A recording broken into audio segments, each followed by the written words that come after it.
So here we have a 2018 Tiguan, I can't even pronounce it, but just performed a recovery. It's a YF refrigerant.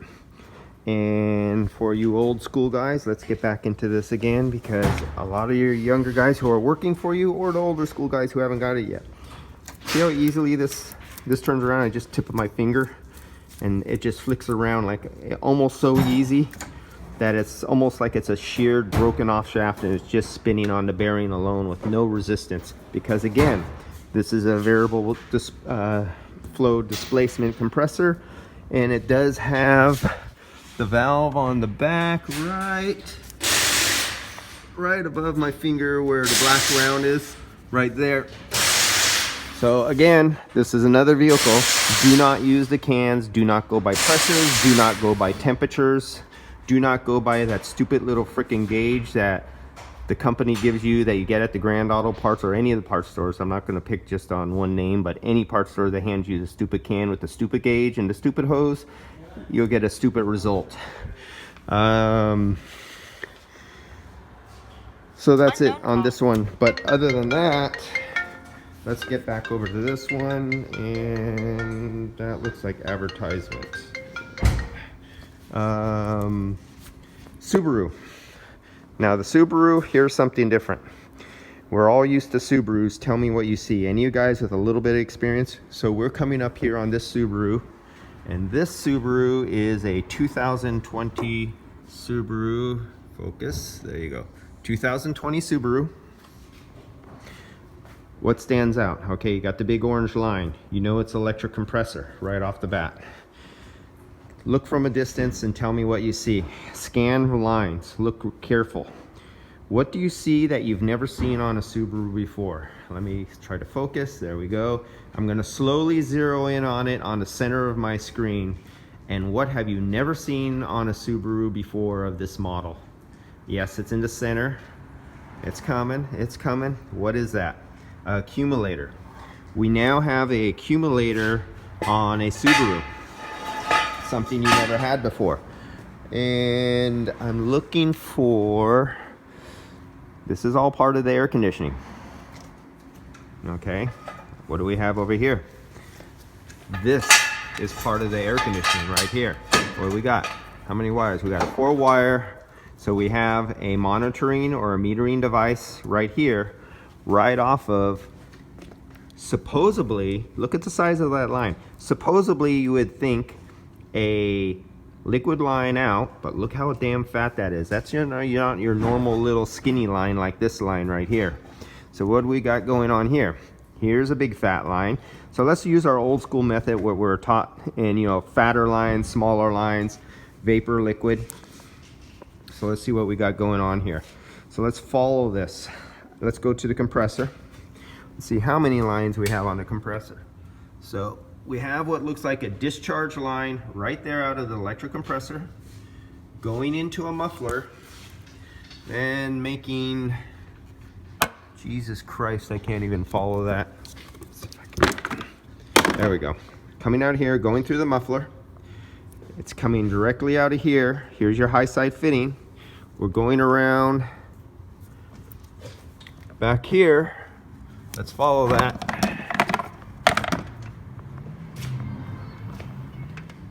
I'm losing track of it. It's going out of my sight here. Okay, let's go right here. This line right here, under this bracket right here. We have a little tie strap with a little bit of a cushion on it. We're coming here and we're going right into what you would think would be an expansion valve. What you would think would be an expansion valve. It's okay, you can use your power tool, so I'm used to talking over it if you need to. Right into the dash. So for what reason would you pump hot discharge gas directly under a dash without going through a condenser and turning into a liquid and feeding to an expansion valve? I'm going to leave that up to you. I'm not going to answer this question for you automotive guys. The HVAC guys are catching on to this really quick. I know that. This is really obvious. So you're feeding discharge gas right out of the compressor, right into the dash. But wait a minute, the condenser is out here. Okay, so let's follow this a little more. Now, that discharge line going into the dash, coming out of the bottom, is coming out into a little three-way. So it comes out, you can see a little bit of it right there. It goes into a block, and then one small line goes down, but another line comes back in this direction. Now let's follow this other one. So it's behind this initial line that we followed. It's behind this supposedly suction line, which yes it is. And it's way back there, you almost can't see it. It's coming right here. It's going down. And we're below the suction line. Here's the suction line, and here's our line coming back that we're trying to follow.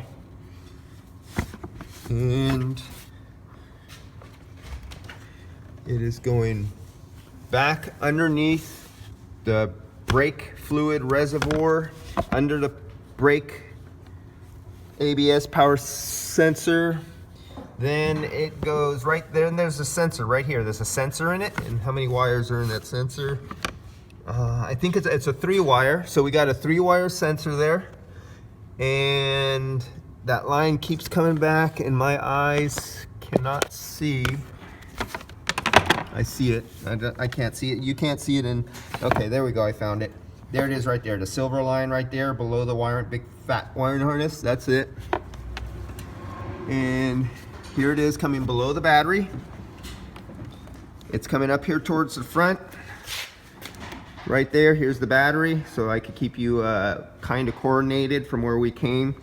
It's coming right here, past the cam sensor, coming up here, coming to the front. It makes a nice little almost 90, hard 90 right back here. It makes a hard, more than a 90, almost 180 degree.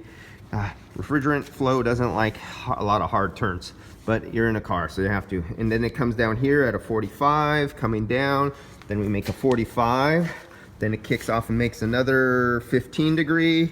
Then we got another 45 going down. Then we have another 45 going down. We go into a hard 90, goes into the end of this fitting, and it goes into a rock solid hard 90 going into this metering valve right here. And then it comes back up. Now it looks like we're heading back to the condenser, and we're coming back up here, and we're going into the bottom of the condenser.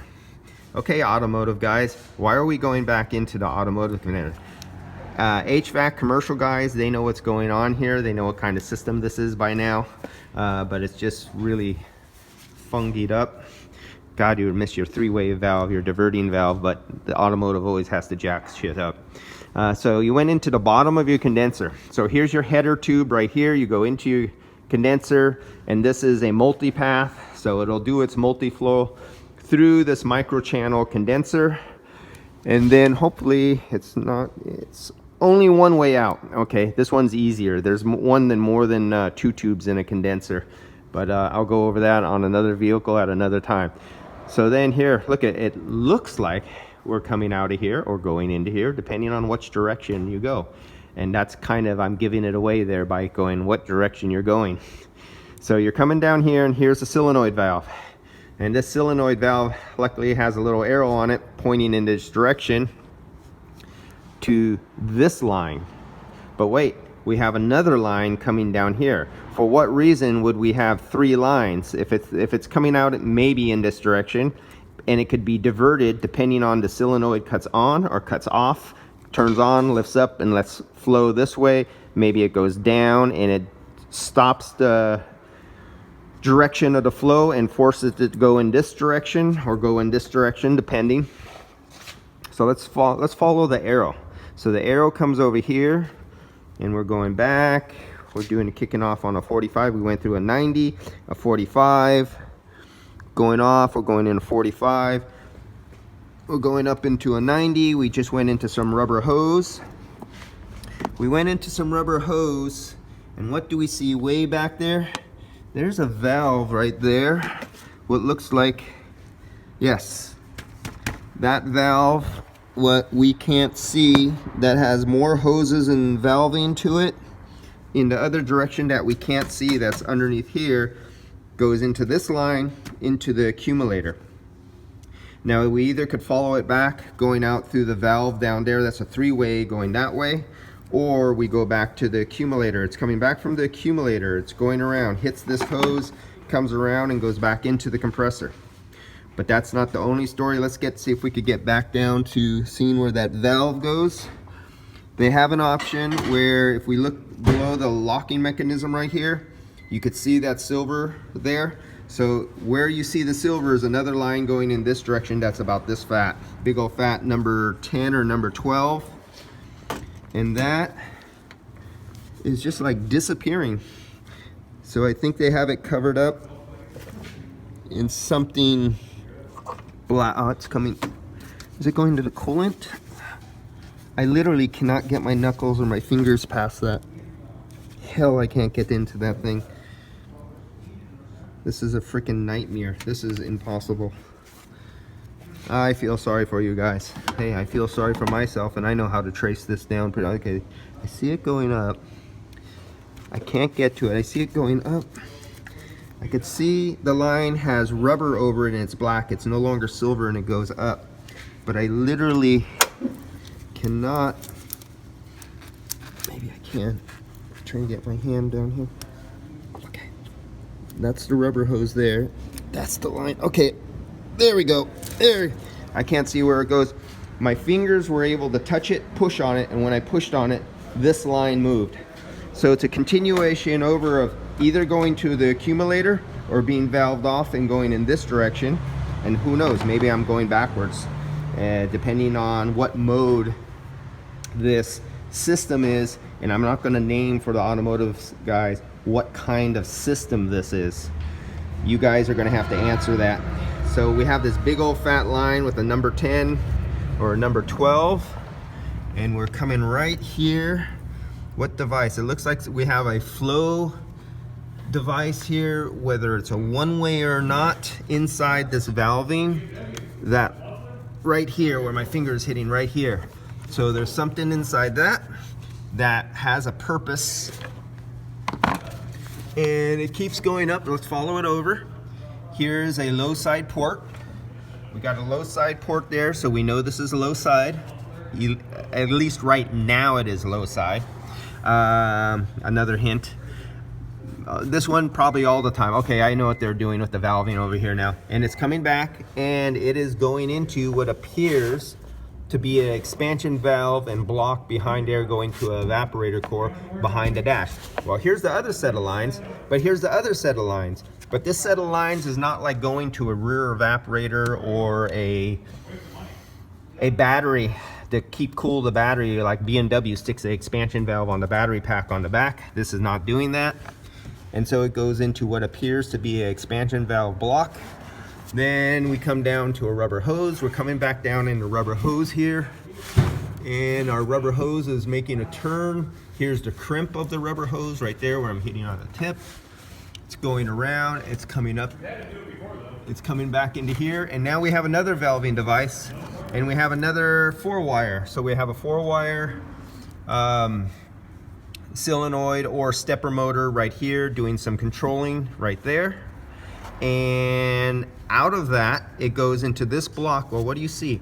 Right back there, where my fingertip is silver, it's a little number 8 line, or no, it's a little number 6 line coming out of there. It goes in that direction. But then right here, they have another number 6, what's feeding in this direction. So let's follow the more difficult path. So it goes back, goes around. It goes into another solenoid right here. Here's another. This is just a solenoid. This is on and off. This one does metering, this one and sensing. This one is just a straight up 12 volt, because it says 12 volts on it, solenoid, on or off. And it's gonna direct the refrigerant either out this line right here, and where else? Yeah, I don't see a third one unless it's hiding from it, so it's directing it out here, going down, going around. Hey, look, we're back in this second one over here, back to this valving here. Okay, so that's where that goes. So now let's follow the one coming out of the 4-wire device, coming down here. It goes down, it goes down. I see it all the way down there above the frame rail. It's coming forward. It's lost under the wiring harness. It comes back down here. Airflow meter, we're under the air box down here on the frame rail. There it is, little number 8 coming right down there. We're below, it's traveling right below this number 10 line right here. It comes back out. It is coming forward and it comes right back here to this device right here. And as you can see, they got a lot of nice wiring, a lot of connectors. Oh, this is going to be a lot of fun. But we also have another line I see. Oh, that one's coolant below it. And yes, I'm gonna have to go over this month, but I have a message coming up with my next client. He's asking me, where am I? When am I gonna be there? Because I'm very late, as usual, when I make these videos. It puts me behind. And well, there you have it. I gave you part of the description of the system. And oh, actually, curiosity, no, they don't have this one taken apart in the back, so you can't see the battery pack. No, but we know there is hidden somewhere in there in this vehicle the cooling for the battery pack of the vehicle for the electric system. And we don't get to see that in this one because it wasn't hit in the big. And here's our plug-in. We have to spell plug in. Guess somebody tried to maybe put in gas. That's it, guys. See you on the next one.